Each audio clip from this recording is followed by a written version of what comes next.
Salut les bienveilleurs, est-ce que vous avez comme moi déjà eu l'envie d'écrire un roman, une nouvelle, enfin d'écrire une fiction? Moi, c'est quelque chose qui m'occupe. Malheureusement, j'ai pas encore vraiment trouvé le temps de le faire. J'ai commencé plusieurs projets et je me suis toujours demandé, ok, je le fais sur quelle plateforme? Alors bien sûr, on peut travailler sur Word, mais moi, depuis quelques années, j'ai adopté la plateforme Scrivener, je vais vous la montrer, la plateforme Scrivener qui donc permet de stocker tous les documents que vous voulez, la recherche autour d'un personnage. Vous pouvez ajouter des fiches par personnage, différentes idées, vous pouvez ajouter des lieux, vous pouvez aussi ajouter une ligne du temps, je vais vous montrer ça de suite. Et alors, quand vous commencez à rédiger votre texte, vous avez un ensemble de fiches dans lequel vous pouvez déplacer les éléments, d'accord? Les effacer. Et bien sûr, la puissance du système, c'est que vous pouvez compiler, produire des fichiers PDF, des fichiers rich text, des fichiers EPUB, Kindle ou même des fichiers Word si vous voulez. Alors, une chose intéressante aussi, c'est que la compagnie qui a développé le logiciel a développé en parallèle un outil de ligne du temps qui vous permet de placer les personnages, de placer les événements dans le temps et ce que vous pouvez synchroniser et importer dans le logiciel Scrivener. Et vous voyez ici, j'ai importé la ligne du temps avec les différents événements. Mais bien sûr, aujourd'hui, c'est un tutoriel Obsidian et ce qui est intéressant de montrer et de découvrir aujourd'hui, c'est que la plateforme Obsidian est suffisamment ouverte pour permettre le développement de plugins vachement diversifiés. Et on peut donc maintenant, avec seulement 2 plugins supplémentaires, véritablement émuler le fonctionnement de Scrivener. Alors, Scrivener est condamné? Pas sûr, mais ça mérite en tout cas qu'on y jette un œil.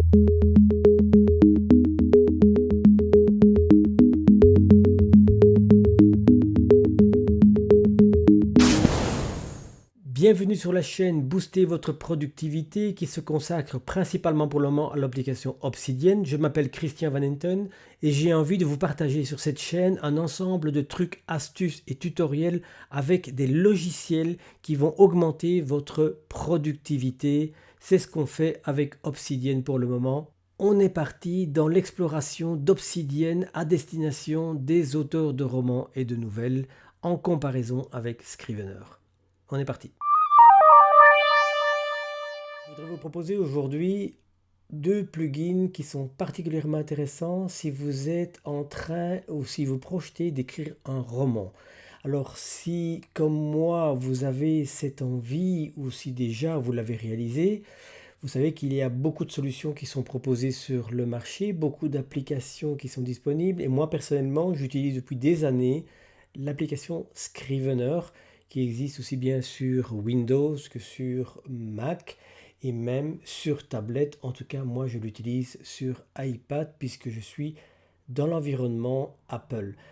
Alors, c'est toujours la question de savoir est-ce que ça vaut la peine d'acheter un tel logiciel et qu'est-ce qu'on fait pour intégrer je dirais, ce processus d'écriture avec un logiciel comme Scrivener si on utilise ou si on veut utiliser l'application Obsidian.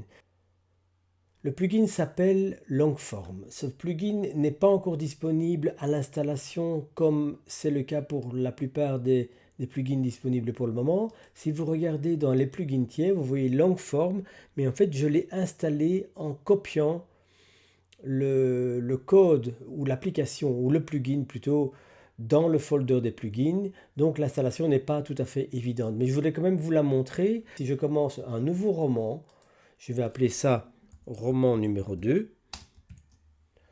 Ok, je peux l'intégrer et le marquer comme un projet Longform. Une fois que j'ai fait ceci, je vais définir quel est mon fichier index. Je peux définir dans ce folder quelle note va servir d'index et dans quel folder je vais placer toutes mes notes dans lesquelles je vais rédiger mon roman.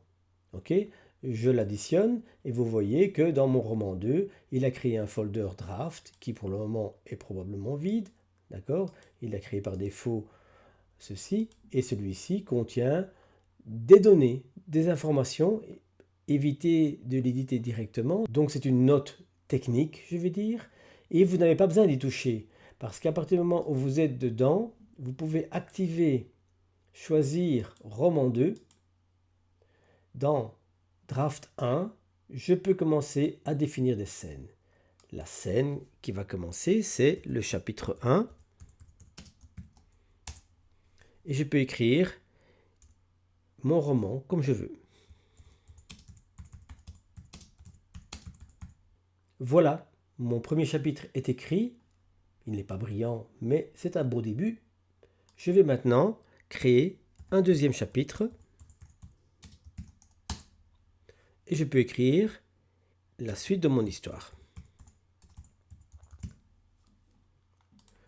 OK. Je vais écrire un troisième chapitre.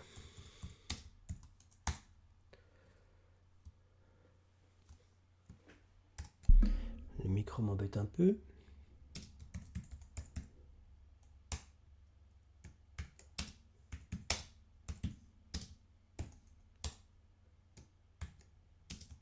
J'écris probablement le plus beau dialogue que j'ai jamais écrit de ma vie, quelque part. Et quand j'ai terminé, je peux donc aller voir maintenant pour compiler.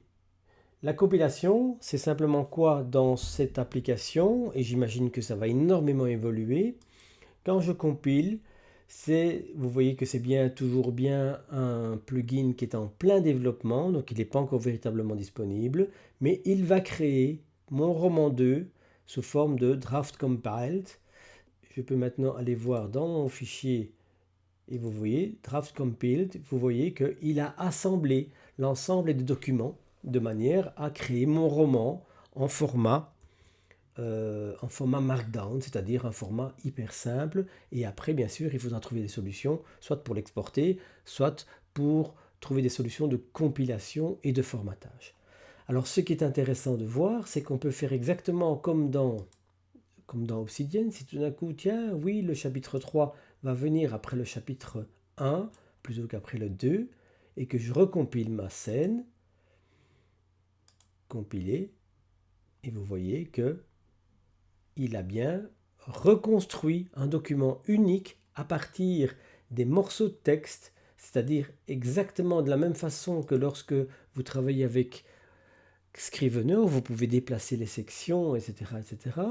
Donc vous pouvez rédiger véritablement tout ce roman à partir de documents séparés. Alors bien sûr, ce n'est pas exactement toute la puissance de Scrivener en termes de formatage, en termes de définition de la compilation, mais j'imagine que ça va se préciser avec le temps.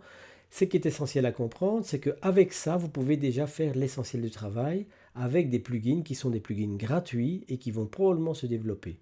Alors un deuxième plugin particulièrement intéressant, lui va vous permettre d'élaborer, je dirais, votre roman en termes de plan et de suite des événements. Alors ce que j'ai oublié de vous préciser, c'est que bien sûr vous pouvez écrire votre roman comme ceci, mais vous pouvez aussi faire des folders par exemple, où vous allez marquer quels sont les personnages de votre roman. Je vais déplacer John, que j'ai déjà préparé auparavant et que je vais mettre ici. Alors John est ici et vous voyez que c'est une fiche et bien sûr je peux préparer des templates dans lesquels je vais mettre les différentes caractéristiques. Ici ça va me servir pour ce que je vais vous montrer dans 2 minutes, à savoir construire une timeline. Alors je crée mon personnage John, je lui mets un titre pour les caractéristiques physiques, pour le caractère, je peux mettre un tas d'autres éléments en fonction des templates qui vont définir vos personnages. Ce que je voulais vous montrer aujourd'hui encore, c'est que je peux faire un folder avec les événements relatifs à cette personne-là, à ce John. Et là, ce que vous voyez, c'est que j'ai défini un code particulier que je vais utiliser pour afficher dans ma ligne de temps. La ligne de temps, vous voyez, j'ai défini l'événement naissance, j'ai donné un petit commentaire pour mon histoire et pour construire mon personnage. Mais ce que je vais faire ici, c'est que je vais définir une classe, ça c'est pour le formatage, je vais définir la date de début, je vais définir la date de fin, je vais donner une classe qui va donner une certaine couleur aux événements qui vont apparaître sur la ligne du temps, je vais mettre un titre et je peux mettre un commentaire. Voilà, il est né dans le village de Lorac. Ok, je vais marquer ça comme ça, vous voyez tout de suite. Né dans le village de Lorac. Je peux mettre une image et je peux faire la même chose avec le mariage. Ça nous donne ceci comme fiche. J'ai mon personnage, j'ai mis une petite image, j'ai mis les caractéristiques physiques, le caractère et les différents événements qui vont me permettre de travailler. Alors ce qui est intéressant, c'est que si j'ai activé, je vais encore le rouvrir pour vous le montrer, j'ai activé Timelines. Vous voyez, défaut Timeline Tag, c'est le tag que je vais utiliser. Pourquoi? Parce que dans la fiche de John, si vous regardez, je définis que cette fiche entre en compte pour la construction de la timeline et en plus je vais donner un tag particulier, ce qui me permettra de faire autant de timeline, autant de lignes de temps que je veux. Celle-ci, c'est pour tous les événements qui concernent de près ou de loin John. Vous voyez ici que dans la fiche, j'ai créé plusieurs événements, donc je peux faire des fiches avec un seul événement ou ici, pour le personnage, j'ai créé les événements qui concernent cette personne-là en particulier. À partir de ce moment-là, je peux ouvrir ma timeline de John. Vous voyez que c'est très simple. J'ajoute simplement le code timeline et je donne le tag de John pour filtrer tous les événements ou toutes les notes qui contiennent les événements avec le tag John. Qu'est-ce que ça nous donne? Vous voyez 3 événements, son mariage, sa naissance et vous voyez une révolution qui se passe là. D'où ça vient? Eh bien tout simplement parce que si je regarde dans les différentes note que j'ai déjà créée, je ne sais même plus où elle se trouve, vous avez révolution et vous voyez que effectivement là j'ai défini les tags timeline, c'est-à-dire que cette note va intervenir en tant que note contenant ou susceptible de contenir un événement. J'ai mis le tag John, c'est ce qui fait que cet événement va apparaître dans la timeline John et je vais définir, c'est la révolution, toujours les mêmes événements, en quelle date, date de fin, l'image, je mets ici une classe qui va donner une couleur ou un formatage particulier à cet événement et je l'ai appelé révolution et je vais marquer une petite description. Quand je regarde ici ce que ça donne, bon, c'est une fiche événement particulière que je vais utiliser éventuellement quand je vais travailler parce que je peux mettre ici un tas d'informations, mais ce qui est intéressant, c'est que quand j'ajoute et quand je prends la ligne de temps John, vous voyez que les événements qui concernent de près ou de loin John vont permettre de s'ajouter. Si je veux voir un peu plus en détail, je vais aller voir ceci et je peux ouvrir la fiche révolution. Je dis, oh oui, mais là il me manque des informations. John n'est pas encore né, mais blablabla. Ok? Donc là, vous pouvez voir que je peux mettre un tas d'événements, un tas de documentation événement par événement. Je peux voir ma ligne du temps. Je peux voir aussi une ligne du temps. Je pense que j'en ai fait une autre ici. Vous voyez ici, ça c'est les lignes du temps avec les autres événements. Ils ne sont pas encore complétés. Vous voyez apparaître ici cette ligne du temps. Si on regarde, elle s'appelle Planète 1, Planète 2. Bon, c'est peut-être parce que c'est un roman fantasy. D'accord? Et vous voyez que la révolution est bien quelque chose qui a la caractéristique John Planète 1, d'accord? Donc, cet événement, révolution, va apparaître aussi bien dans la ligne du temps John que celle qui va utiliser le tag Planète 1. Donc, on a donc ici, avec Obsidian, vous pouvez créer autant de notes que vous voulez, vous pouvez donner les tags et je dirais votre imagination est la limite. Je crée ici des fiches de personnages. Je crée ici mon roman avec le plugin Longform. Je peux définir les différentes scènes que je vais écrire. Je peux le compiler. Je peux créer des nouveaux drafts. Si tiens, je vais faire une autre version ou un autre projet. Et je vais donc pouvoir ainsi véritablement à partir d'Obsidian et simplement de ces deux plugins qui sont, remontrons-les encore un peu, Timelines pour la ligne du temps, pour créer des lignes du temps à partir des événements. Et vous avez vu que je peux le lier avec des personnages, mais aussi avec des lieux. Je pourrais faire des fiches de lieux. Je peux aussi utiliser Longform. Ce plugin est bien sûr encore complètement en phase de développement, mais il va, à mon avis, cartonner, je pense. Et vous avez donc ici les personnages. Je peux créer aussi un folder avec les lieux. Et les lieux, je peux aussi les lier. Je peux les lier, les lieux. Si je vais créer maintenant une nouvelle note qui va s'appeler Bruxelles. Je le prononce à la française.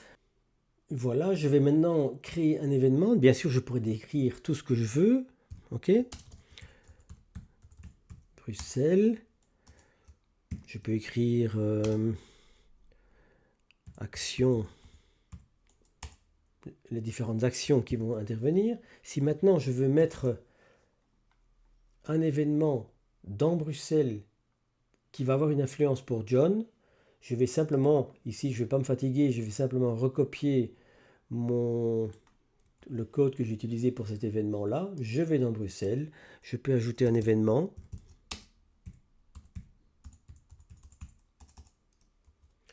Ceci doit être en haut du fichier.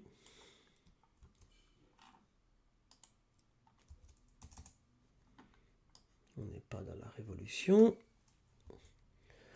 Je vais marquer ici fête de la ville. Je vais mettre une autre date, 2022. 2022. Belle fête.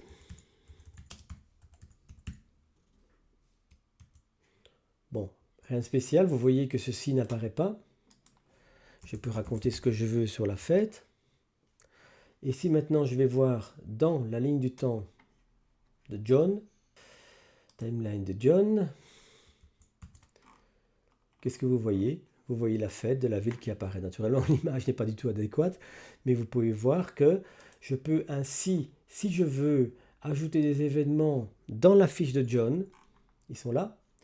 Dans la fiche d'une ville, ils sont là. Construire une ligne de temps qui va rejoindre et qui va rassembler l'ensemble des événements qui concernent John. Dans ce cas-ci, si maintenant, tout compte fait, je décide que John n'était pas parti à cette fête, je vais aller dans Bruxelles et je vais peut-être enlever la ligne du temps John, enlever le tag John. Et dans ce cas-ci, je vais reprendre sa ligne du temps, la ligne du temps de John. Vous voyez que l'événement de Bruxelles n'apparaît plus. Donc vous voyez, c'est absolument puissant, c'est toute la puissance d'Obsidian avec un ou deux plugins seulement, Timelines pour créer cette ligne du temps qui va m'aider. J'ai oublié de vous montrer qu'il y a possibilité également de faire une ligne du temps horizontale. Vous voyez, le code est légèrement différent, le Timeline VIS, ok. Et qu'est-ce que vous pouvez voir? Vous pouvez voir que ici, le format n'est pas terrible. Voilà, voici ma ligne du temps, révolution, naissance et mariage. Quand je clique, je peux voir une image, toujours avec les mêmes commentaires. Je peux cliquer ici. Si je clique ici, je peux aller ouvrir la fiche. Si je vais remettre la ville de Bruxelles dans l'événement John, plutôt le tag John, et que je vais voir dans la ligne du temps VIS, il faudra peut-être la rafraîchir parce que c'est pas très clair pour moi quelles sont les conditions, mais vous voyez déjà que la condition est là, la ville apparaît bien dans la ligne du temps horizontale, avec toujours l'horrible image qui n'a rien à voir. Par contre, ce que je vais vous montrer, c'est qu'effectivement, je peux ici ouvrir la fiche Bruxelles, et dans l'événement de la fête de Bruxelles, ce n'est pas crise, c'est un événement heureux. Je le ferme, je reprends ma ligne du temps. On va prendre celle-ci, peut-être qu'elle est un peu plus lisible pour le moment, en tout cas beaucoup moins fatigant pour le faire. Et vous voyez qu'elle a changé de couleur. À la place d'être rouge, parce que c'est la couleur que j'ai choisie pour la crise, c'est vert parce que c'est un événement heureux. Alors comment j'ai fait pour créer cette différence de style? Je vais voir si je peux vous montrer. J'ai en fait simplement créé un snippet, c'est-à-dire en fait un morceau de code en CSS, et vous voyez que j'ai défini les événements heureux avec la couleur verte ou vert clair, alors que les événements crise étaient définis avec Indian Red, c'est une forme de rouge, d'accord? Ça, il faut bien sûr connaître un tout petit peu de CSS. Mais je trouve que c'est particulièrement intéressant. Vous avez vu, on peut vraiment dire que Avec les plugins qui sont développés par la communauté Obsidian, on peut véritablement recréer un ensemble de fonctionnalités qu'on retrouve dans des applications précieuses, parce que Scrivener reste quand même quelque chose de puissant en termes de développement et d'écriture. Vous pouvez aussi ajouter des plugins qui existent dans Obsidian qui va vous focaliser pour vous concentrer. Par exemple, il y a un plugin qui va laisser les caractères au centre, exactement comme quand vous tapez avec une machine à écrire ou quand vous allez taper, tout va défiler de manière à ce que vous écrivez est sur la ligne horizontale. Un ensemble de plugins qui sont développés car la communauté Obsidian est particulièrement créative et va vous faire des plugins et même vous pouvez les rédiger vous-même parce que le code est open source. Vous voyez donc Obsidian, encore une fois, une application. C'est pas pour ça que je vais quitter Scrivener pour le moment parce que les produits ne sont pas encore faits, les plugins plutôt ne sont pas encore complètement au point. Mais si à ça vous ajoutez un mode de compilation vers du PDF, vers du e-book, etc., on arrive véritablement à des fonctionnalités incroyables. Et tout ça, je le rappelle, avec des fichiers texte qui sont stockés dans votre disque dur. Allez, je vous laisse avec ça. N'oubliez pas éventuellement de vous abonner, de mettre un petit like ou un petit commentaire. Et dans la description, vous trouverez encore d'autres informations qui vont vous mener sur les différentes vidéos que j'ai déjà réalisées sur le thème. Allez, salut, à bientôt, ciao.